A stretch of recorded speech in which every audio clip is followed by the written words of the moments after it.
Welcome to news alerts. రైతు రుణమాఫీకి విధి విధానాలు ఖరారు చేయాలని ముఖ్యమంత్రి రేవంత్ రెడ్డి అధికారులను ఆదేశించారు. పంట రుణమాఫీపై అధికారులతో ఆయన సోమవారం సమీక్ష నిర్వహించారు. ఈ సందర్భంగా రుణమాఫీపై చర్చించారు. 2 లక్షల వరకు రుణాలు ఉన్న రైతుల జాబితాను సిద్దం చేయాలని ఆదేశించారు. ఆగస్టు 15లోగా రుణమాఫీ జరగాలన్నారు. పూర్తి స్థాయిలో బ్యాంకర్ల నుంచి రైతుల వివరాలు సేకరించి అర్హులను గుర్తించాలన్నారు. కట్ ఆఫ్ డేట్ విషయంలో సమస్యలు తలెత్తకుండా జాగ్రత్తలు తీసుకోవాలన్నారు. కేవలం బ్యాంకుల నుంచే కాకుండా పీఎస్సీఎస్ నుంచి కూడా పంట రుణం తీసుకున్న రైతుల వివరాలు అందుబాటులో ఉండేలా చూడాలన్నారు. 2 లక్షల వరకు రుణమాఫీ చేయడానికి పూర్తిస్థాయి వివరాలతో పాటు అవసరమైన అంచనా వ్యయాన్ని రూపొందించాలని ఆదేశించారు. 15 ఆగస్టు నాటికి రైతు రుణమాఫీ చేస్తామని రేవంత్ రెడ్డి లోక్సభ ఎన్నికల సమయంలో హామీ ఇచ్చారు.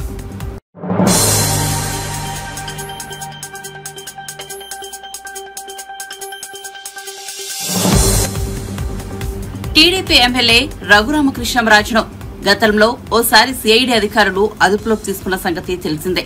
ఆ సమయంలో తనపై హత్యాయత్నం జరిగిందంటూ రఘురామకృష్ణరాజు తాజాగా గుంటూరు పోలీసులను ఆశ్రయించారు. కస్టడీలో తనను అంతమొందించేందుకు ప్రయత్నించారని గుంటూరు ఎస్పీకి ఫిర్యాదు చేశారు. ఈ హత్యాయత్నానికి సిఐడి మాజీ చీఫ్ సునీల్ కుమార్, ఐపీఎస్ అధికారి సీతారామాంజనేయులు, మాజీ సీఎం జగన్, నాటి సిఐడి అదనపు ఎస్పీ విజయపాల్ బాధ్యులని రఘురామ తన ఫిర్యాదులో పేర్కొన్నారు. అప్పటి సీఎం జగన్ ను విమర్శిస్తే చంపేస్తామంటూ సునీల్ కుమార్ బెదిరించారని వివరించారు. అంతేకాదు కస్టడీలో తనకు గాయాలైతే ఆ గాయాలపై గుంటూరు ప్రభుత్వ ఆసుపత్రి సూపరింటెండెంట్ డాక్టర్ ప్రభావతి న్యాయస్థానానికి తప్పుడు నివేదిక ఇచ్చారని ఆరోపించారు. తన ఫిర్యాదును పరిశీలించి తగిన చర్యలు తీసుకోవాలని రఘురామ గుంటూరు ఎస్పీకి విజ్ఞప్తి చేశారు. 2019 ఎన్నికల్లో వైసీపీ తరపున నర్సాపురం లోక్సభ స్థానం నుంచి గెలిచిన రఘురామకు కొంతకాలానికి వైసీపీ నాయకత్వంతో విభేదాలు వచ్చాయి. ఓ దశలో ఆయన సొంత నియోజకవర్గంలో ఉండలేక ఢిల్లీ వెళ్లిపోయారు. ఇటీవలే రాష్ట్రంలో అడుగుపెట్టిన రఘురామ టీడీపీలో చేరి ఉండి అసెంబ్లీ స్థానానికి పోటీ చేసి విజయం సాధించారు.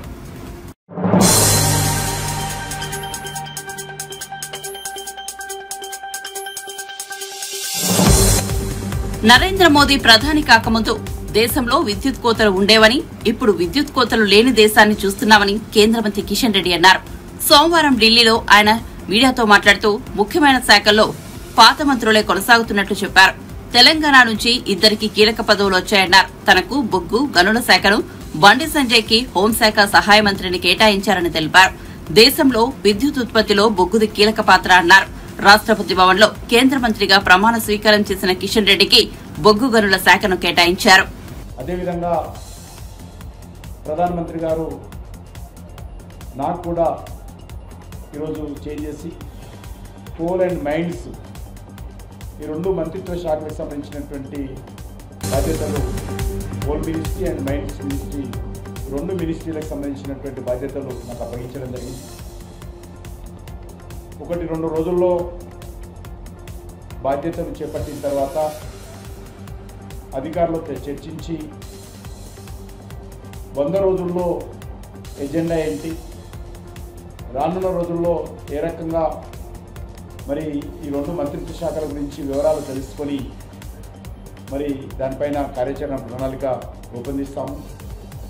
ముఖ్యంగా దేశంలో పవర్ కానీ ఎనర్జీ కానీ వీటికి సంబంధించి కోలే ప్రధానమైనటువంటి కీలక పాత్ర పోషిస్తున్న విషయం మీకు తెలుసు.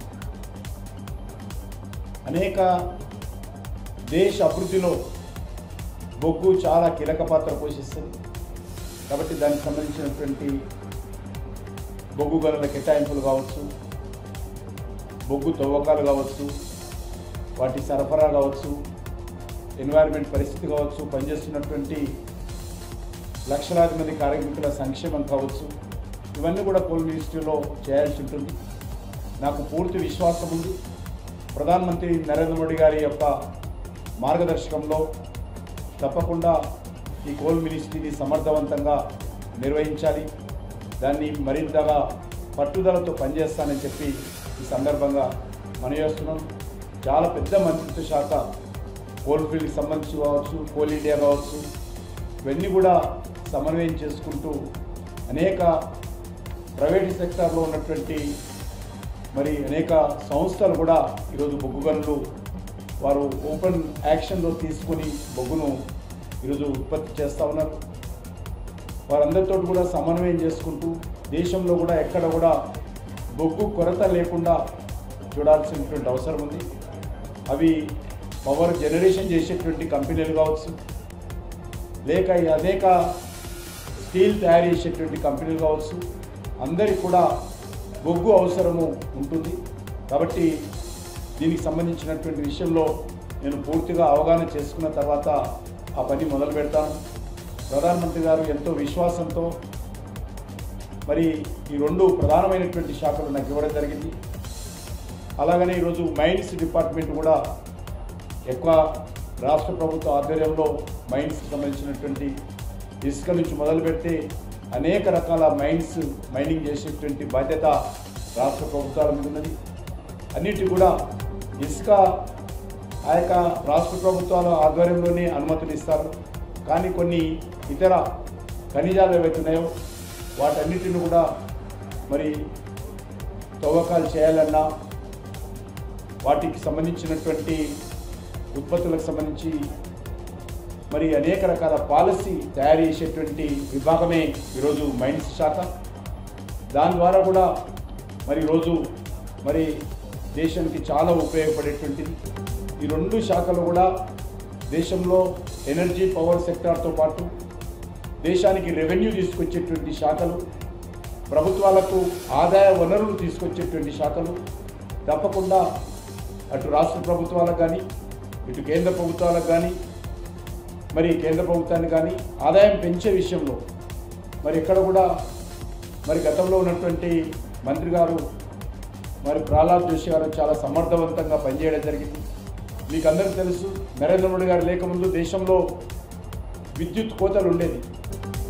కారణము బొగ్గు అందుబాటులో లేకపోవడం, బొగ్గు సరఫరా లేకపోవడం కారణంగా దేశంలో విద్యుత్ కోతలు ఉండేది. నరేంద్ర మోడీ గారు వచ్చిన తర్వాత చాలా పెద్ద ఎత్తున మరి ఈరోజు బొగ్గు ఉత్పత్తి చేయడం ద్వారా, కోల్ ప్రొడక్షన్ పెంచడం ద్వారా ఈరోజు విద్యుత్ కోత లేనటువంటి నూతన భారతాన్ని నరేంద్ర మోడీ గారు ఆవిష్కరించారు. అన్ని రాష్ట్రాలలో కూడా ఈరోజు పవర్ గ్రిడ్ కనెక్టివిటీ పెంచి ఈరోజు విద్యుత్ కోత లేని దేశంగా నిర్మాణం చేయడం జరుగుతుంది. తప్పకుండా ఆ దిశలోనే మేము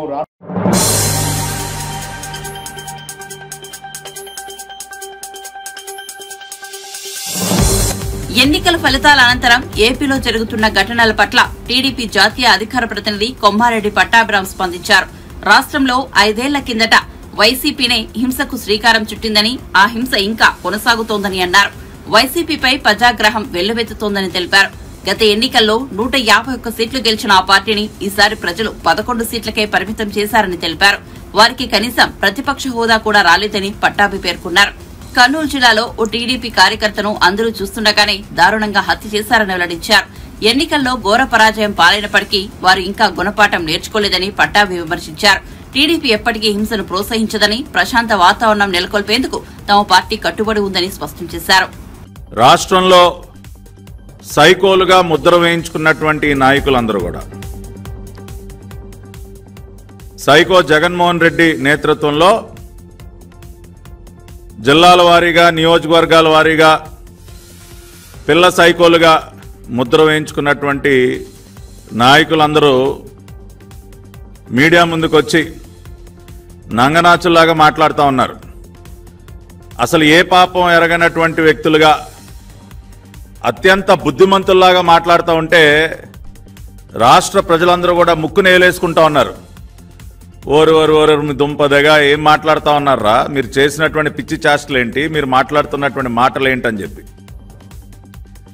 జూన్ 4వ తేదీన మీ అందరికీ తెలుసు,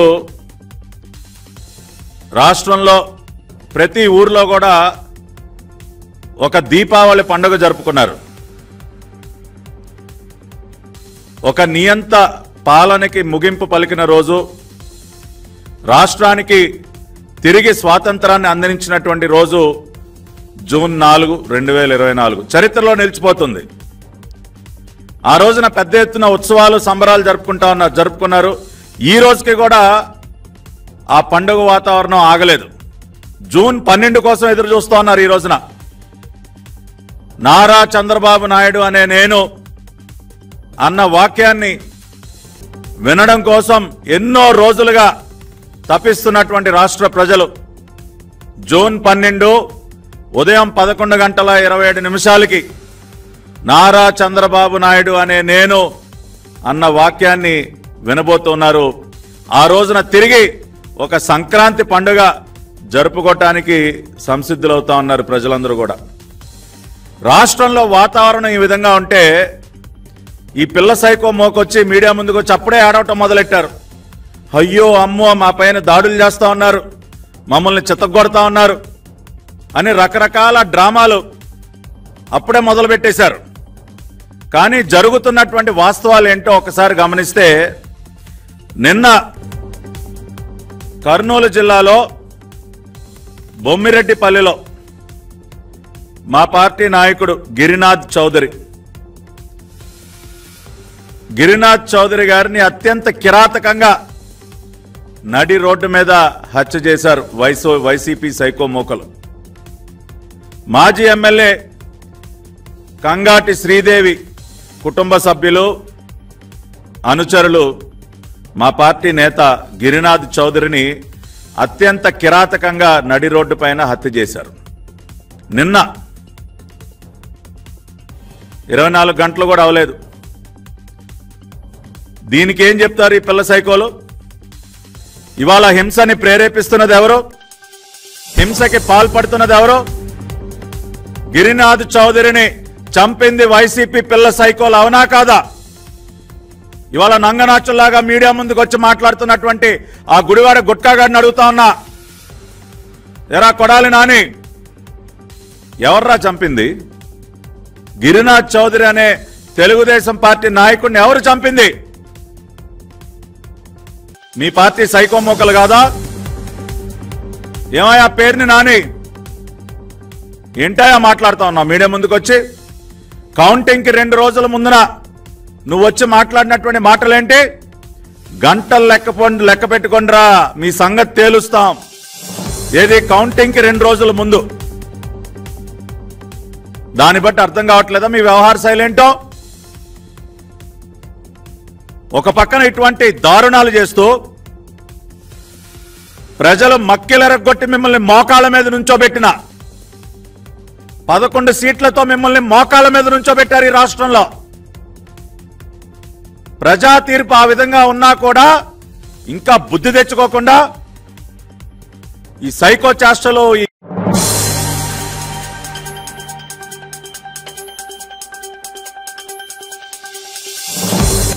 తెలంగాణ నుంచి నరేంద్ర మోదీ కేబినెట్ లో చోటు దక్కించుకున్న కిషన్ రెడ్డి, బండి సంజయ్లకు శాఖలను కేటాయించారు. సికింద్రాబాద్ నుంచి రెండోసారి ఎంపీగా గెలిచిన కిషన్ రెడ్డికి బొగ్గు గనుల శాఖను అప్పగించారు.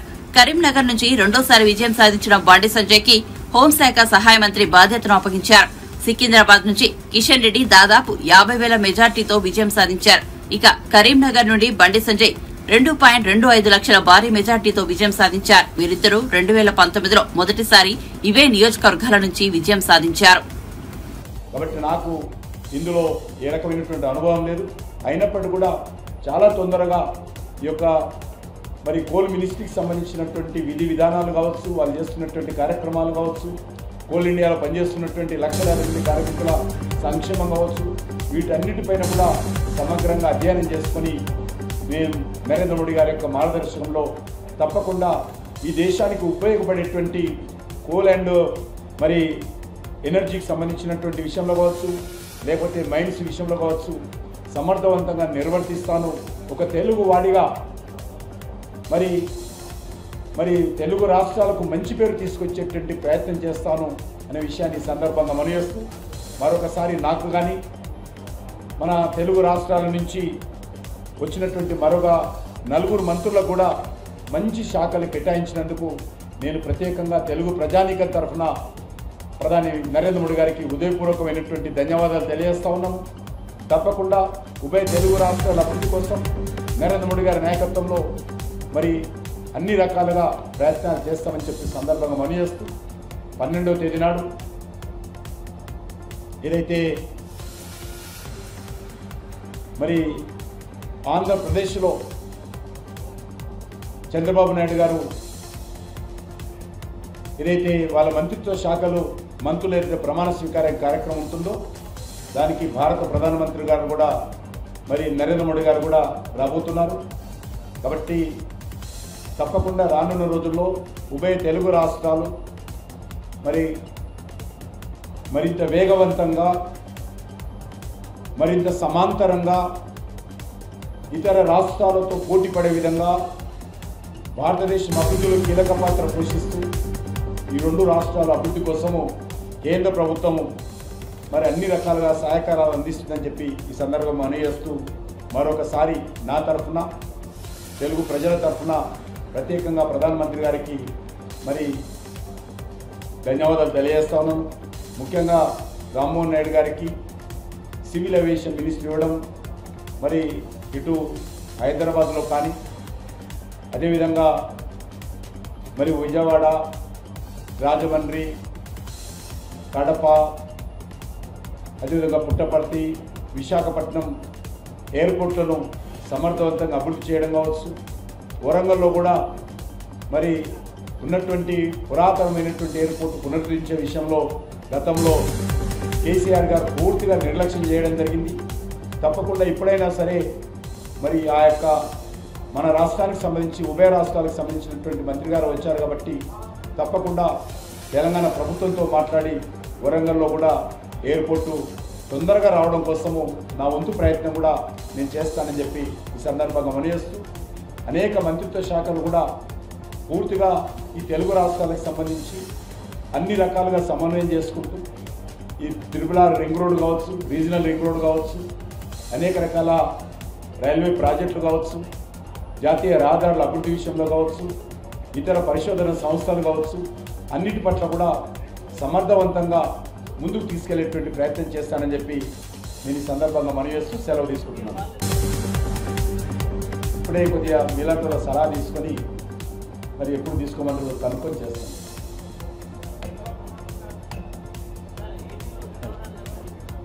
వెళ్తాను.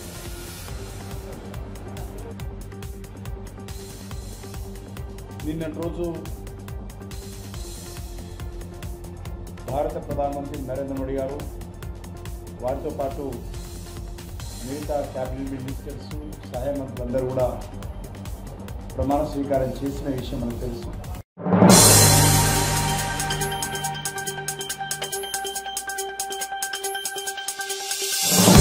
ఎన్డీఏ 3.0 మంత్రివర్గ సభ్యులకు శాఖలు కేటాయించారు.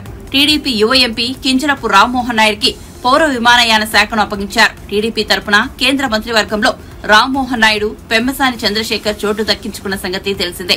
ఏపీ నుంచి బీజేపీ తరపున నర్సాపురం ఎంపీ భూపతిరాజు శ్రీనివాస్ వర్మకు కూడా కేంద్ర కేబినెట్ లో స్థానం లభించింది.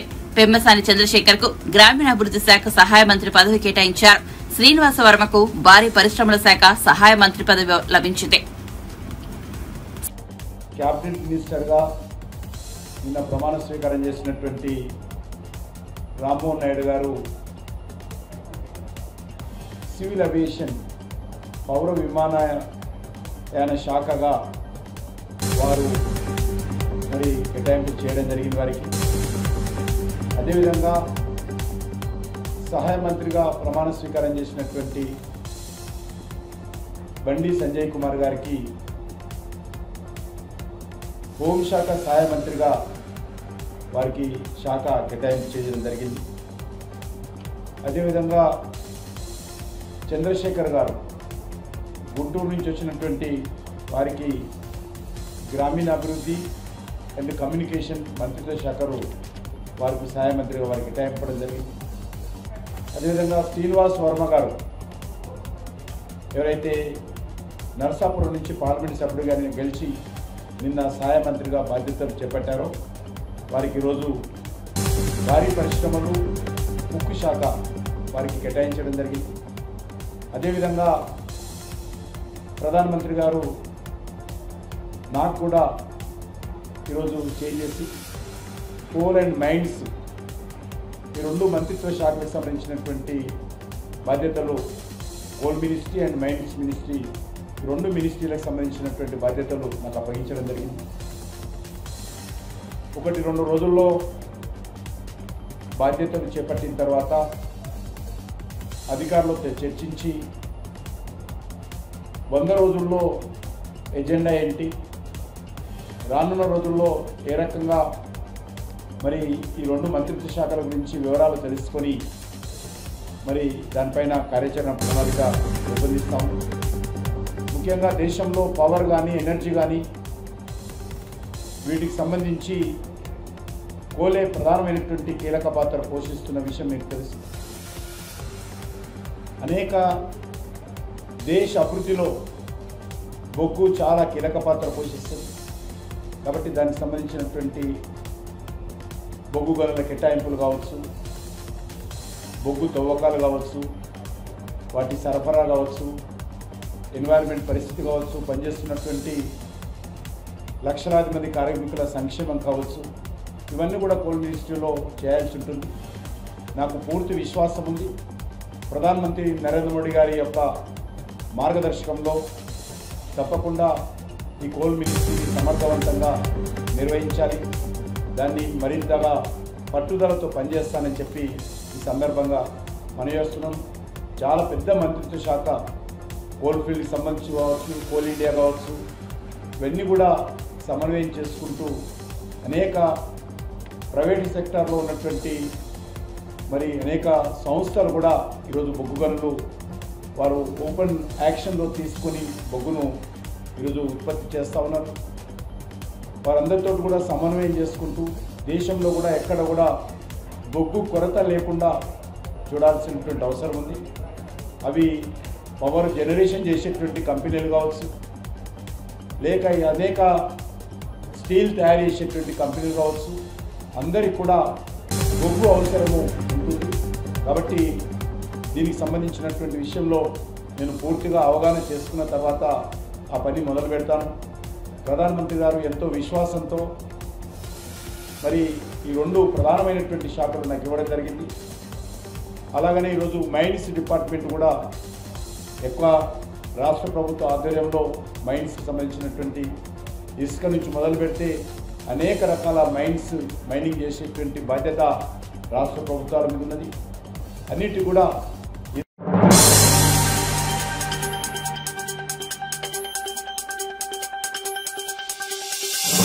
సార్వత్రిక ఎన్నికల ముందు టీడీపీని వీడి వైసీపీలో చేరి ఎన్నికల్లో సొంత తమ్ముడి చేతిలో ఘోరంగా ఓడిపోయిన విజయవాడ మాజీ ఎంపీ కేశినేని నాని రాజకీయాల నుంచి తప్పుకుంటున్నట్లు ప్రకటన చేశారు.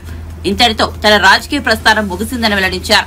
అనేక అంశాలను వివిధ వైపుల నుంచి వచ్చిన ప్రతిస్పందనలను జాగ్రత్తగా గమనించడం మీదట ఇక రాజకీయాలకు స్వస్తి పలుకుతున్నానని తెలిపారు. 2 పర్యాయాలు విజయవాడ ఎంపీగా ప్రజలకు సేవ చేయడాన్ని తనకు దక్కిన గొప్ప గౌరవంగా భావిస్తారని కేశినేని నాని పేర్కొన్నారు. విజయవాడ ప్రజల స్థైర్యం, వారి దృఢ సంకల్పం నాకు స్ఫూర్తినిస్తాయి. వారి అంచనాలపైన మద్దతుకు నేను హృదయపూర్వకంగా కృతజ్ఞతలు తెలుపుకుంటున్నాను. నేను రాజకీయాల నుంచి తప్పుకుంటున్నప్పటికీ విజయవాడపై నా అంకితభావం బలంగానే ఉంటుంది. విజయవాడ అభివృద్ధికి నేను చేయగలిగినంత సాయం చేస్తూనే ఉంటాను. ఇప్పుడు నా జీవితంలో మరొక అధ్యాయం మొదలవుతోంది. ఎంతో విలువైన జ్ఞాపకాలను, అమూల్యమైన అనుభవాలను నాతో తీసుకెళ్తున్నాను. విజయవాడ అభివృద్ధి కోసం పరితపించే కొత్త ప్రజాప్రతినిధులకు నా శుభాకాంక్షలు. 10 ఏళ్ల పాటు సేవలు అందించే అవకాశాన్నిచ్చిన విజయవాడ ప్రజలకు మరొకసారి హృదయపూర్వక ధన్యవాదాలు తెలుపుకుంటుంటాను అంటూ కేశినేని నాని తన ప్రకటనలో పేర్కొన్నారు.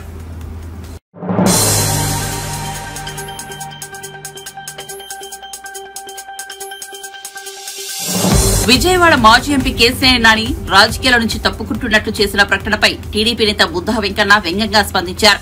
అయ్యా కేశినేని నాని, నువ్వు రాజకీయాల నుంచి తప్పుకోవడం కాదు, ప్రజలే నిన్ను తప్పించారంటూ సెటైర్ వేశారు. రాష్ట్రమంతా వైసీపీ ఓడిపోవడం ఒకెత్తైతే విజయవాడ ప్రజలు నిన్ను ఒక్కరిని ఓడించడం మరో ఎత్తు అని ఎత్తిపొడిచారు. 2 సార్లు నేను పార్లమెంటుకు పంపిన చంద్రబాబును పార్టీలోనే ఉంటూ ఇబ్బంది పెట్టినందుకు ప్రజలు నీకు బుద్ధి చెప్పారు. 2 సార్లు పార్లమెంటుకు పంపిన చంద్రబాబుకు కనీసం కృతజ్ఞతలైనా చెబుతావని ఆశిస్తున్నాం. అలాగే రెండోసారి నువ్వు గెలిచినప్పటి నుంచి నీ మాటలతో ఆయన బాధ పెట్టినందుకు క్షమాపణలు చెప్పాలని కోరుకుంటున్నాం అంటూ బుద్ధా వెంకన్న ట్వీట్ చేశారు.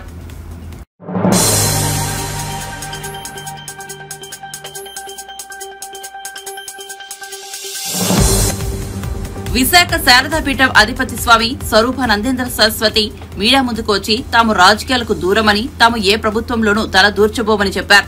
4 ఏళ్ల తర్వాత ఇవాళే మీడియా ముందుకు వచ్చారని వెల్లడించారు. అయితే స్వరూపానంద వ్యాఖ్యలపై ఏపీ సాధు పరిషత్ నేత శ్రీనివాసానంద సరస్వతి నిప్పులు చెరిగేలా స్పందించారు. పవిత్రమైనటువంటి ఆ పవిత్రతని నాశనం చేసేటప్పుడు ఈ విశాఖ శారదాపీఠాధిపతి స్వరూపానంద గారు మీరు ఏమయ్యారో,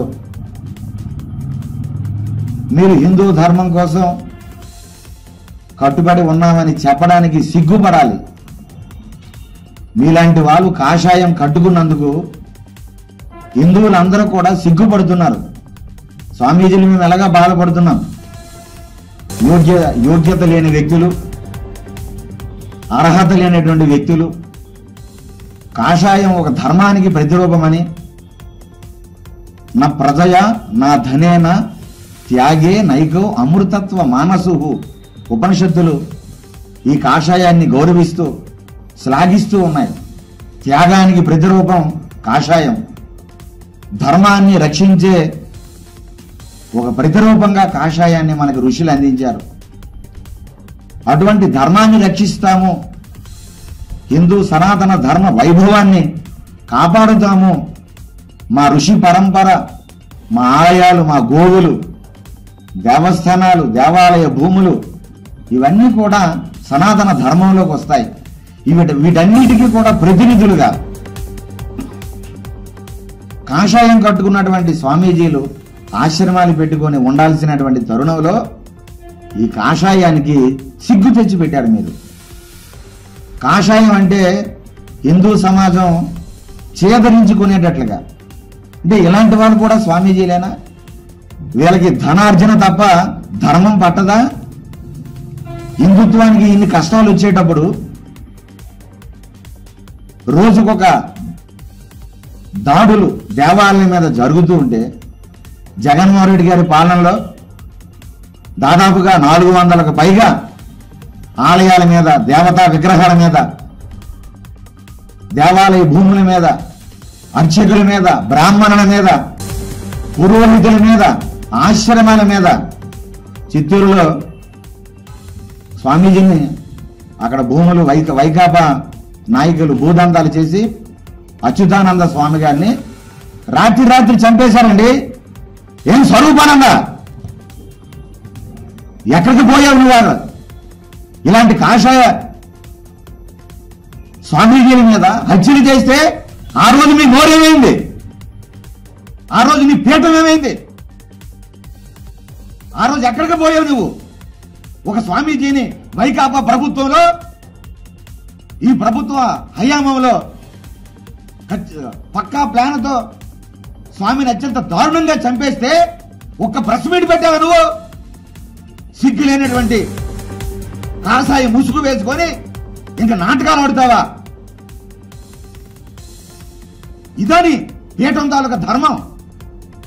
రామతీర్థం మీ విశాఖ శారదా పీఠానికి ఎంత దూరంలో ఉందాయా?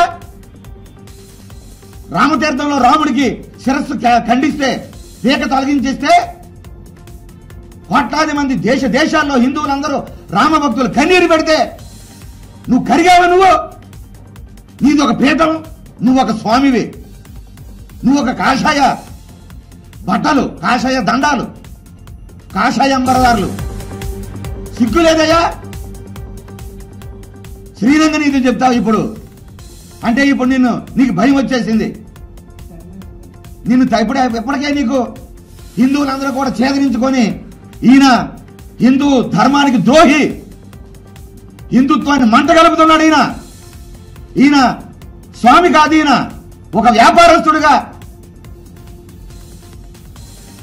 ఒక భూ కబ్జాదారుడుగా, ఒక సెటిల్మెంట్ చేసుకునేటటువంటి ఒక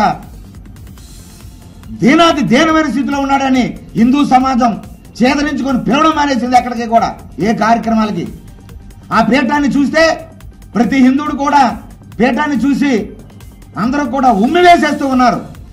నువ్వు చేస్తున్నటువంటి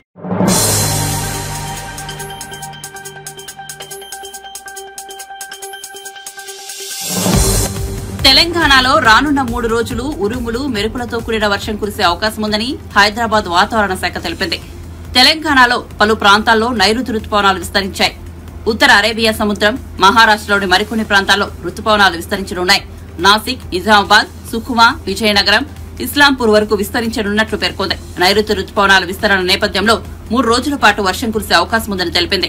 గంటకు 30 కిలోమీటర్ల నుంచి 40 కిలోమీటర్ల వేగంతో ఈదురుగాలులతో కూడిన వర్షాలు కురిసే అవకాశం ఉందని పేర్కొంది. నల్గొండ, సూర్యాపేట, రంగారెడ్డి, వికారాబాద్, సంగారెడ్డి, మహబూబ్ నగర్, నాగర్ కర్నూల్, వనపర్తి, నారాయణపేట, గద్వాల జిల్లాలో వర్షం కురిసే అవకాశం ఉందని తెలిపింది.